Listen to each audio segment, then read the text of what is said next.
காலத்தின் பெருமையை, காலத்தின் மகிமையை, காலத்தின் பலத்தை தெரிந்து கொள்வது ஒவ்வொருவரின் கடமை.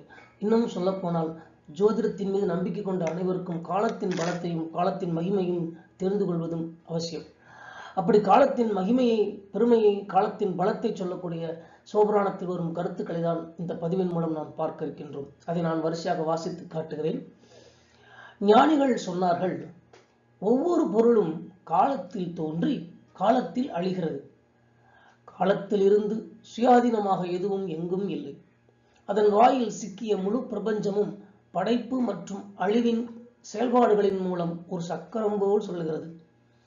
தனது கட்டுப்பாட்டால் பிரம்மா, விஷ்ணு, ருத்ரன், தேவர்கள் மற்றும் அசுரர்கள் ஒழுக்க விதிகளை மீறி போக முடியாது. அது தன்னை கடந்த காலம், நிகழ்காலம் மற்றும் எதிர்காலம் என வகைப்படுத்தி மக்களை முதுமையடைய செய்கிறது.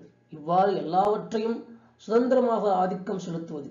ஓ திறமையானவரே, தயவு செய்து எங்களுக்கு சொல்லுங்கள், இந்த கால பகவான் யார்? அவர் யாருடைய கட்டுப்பாட்டில் இருக்கிறார்?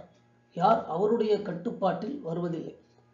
வாயு கூறினார், இது காலாத்மன் என்ற பெயருடைய சிவபெருமானின் மகிமை. காலா, காஷ்டா, நிமேஷா ஆகியவை இதன் உருவகங்கள். அசையும் மற்றும் அசையாத உயிரினங்களை கொண்ட பிரபஞ்சத்திற்கு மீற முடியாத கட்டளைகளின் வடிவத்தில் பிரபஞ்சத்தை கட்டுப்படுத்துவது இறைவனின் சக்தியாகும். கால வடிவில் உள்ள சக்தி அதன் பல்வேறு பகுதிகளை கொண்டுள்ளது. அது அதிலிருந்து வெளிவந்து நெருப்பு தீப்பொறிகளை வெளியேற்றும் எக்குத்துண்டு போல அதை ஊடுருவி செல்கிறது.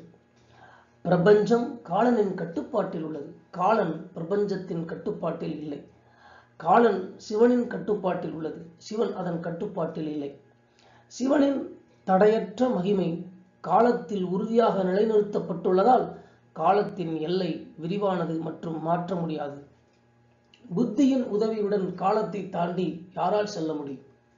காலனால் நிகழ்த்தப்பட்ட கர்மத்தை யாரும் கடந்து செல்ல முடியாது.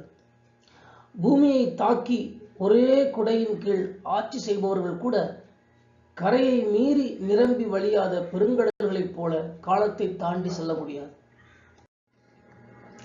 தங்கள் புலன்களை அடக்கி பிரபஞ்சத்தையே வென்றவர்களால் கூட காலத்தை வெல்ல முடியாது.